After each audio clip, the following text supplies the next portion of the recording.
தொலைக்காட்சி நேயர்களே, இன்றைய நிகழ்ச்சிகளில் அடுத்து வரும் நிகழ்ச்சி இன்றைய சிறுகதை சீனியர்ஸ் ஜூனியர்ஸ். இந்த சிறுகதையின் ஆசிரியர் திரைப்பட இயக்குனர் திரு ராஜா செல்லமுத்து அவர்கள். வாருங்கள் அவரின் சிறுகதையை கேட்போம்.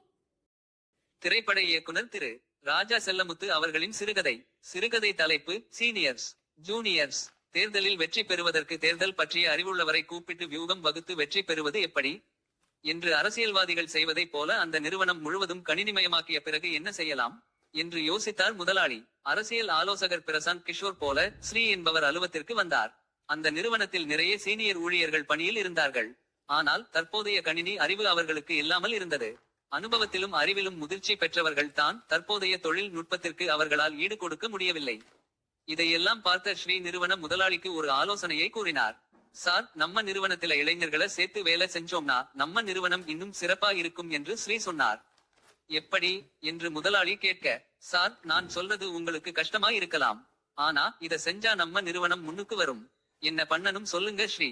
நம்ம நிறுவனத்தில இருக்கிற சீனியர் ஆட்களை வேலையை விட்டு நீக்கிட்டு இளைஞர்களை சேர்த்தம்னா நல்லதுன்னு நினைக்கிறேன். இன்னைக்கு இருக்கக்கூடிய இளைஞர்களுக்கு கம்ப்யூட்டர் அறிவிருக்கு.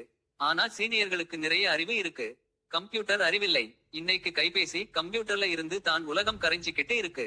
இதுல சிறப்பா இருக்கக்கூடிய இளைஞர்களை நீங்க வேலைக்கு வச்சீங்கன்னா 5 மணி நேரத்துல செய்ய வேண்டிய வேலையை அரை மணி நேரத்துல செஞ்சு முடிச்சிடுவாங்க. அதை விட சீனியர்களுக்கு மாசம் 1,50,000 சம்பளம் கொடுக்கிறத விட இந்த இளைஞர்களுக்கு வெறும் 10 இருந்து 15,000 ரூபாய் சம்பளம் கொடுத்தா போதுமானது. அப்போ சீனியர் ஆட்களுக்கு கொடுக்கக்கூடிய சம்பளத்தில கால்வாசி கொடுத்தா மட்டும் போதும், வேலையும் சீக்கிரமா நடக்கும். நமக்கு பணமும் மிஞ்சமாகும்.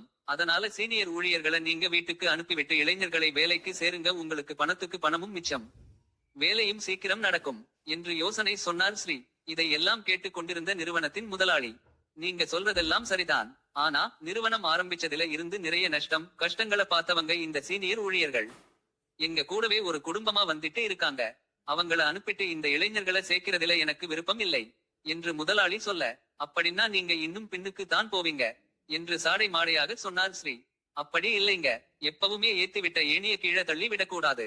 சீனியர்களுக்கு சம்பளம் கொடுக்கிறது அதிகம் தான். புதுசா வர்ற இளைஞர்களுக்கு நாம சம்பளம் குறைவாக கொடுக்கலாம். ஆனா அவங்களுடைய ஒவ்வொரு வியர்வையிலையும் இந்த நிறுவனம் வளர்ந்திருக்கு. அவங்கள திடீர்னு அனுப்புறதுல எனக்கு உடன்பாடு இல்ல. ஒன்னு செய்யலாம், சீனியர்களோட அறிவை பயன்படுத்தி ஜூனியர்களை ஜாயின் பண்ண வைக்கலாம்.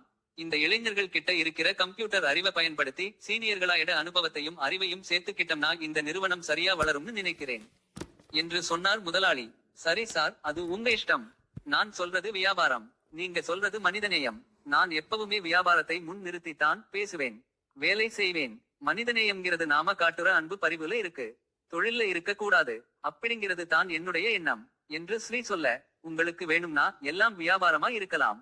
ஆனா எனக்கு மனிதநேயம் கலந்த தொழில் அறிவு தான் எனக்கு பிடிக்கும். அதனால சீனியர்களும் நம்ம நிறுவனத்தில இருப்பாங்க, ஜூனியர்களும் இருப்பாங்க.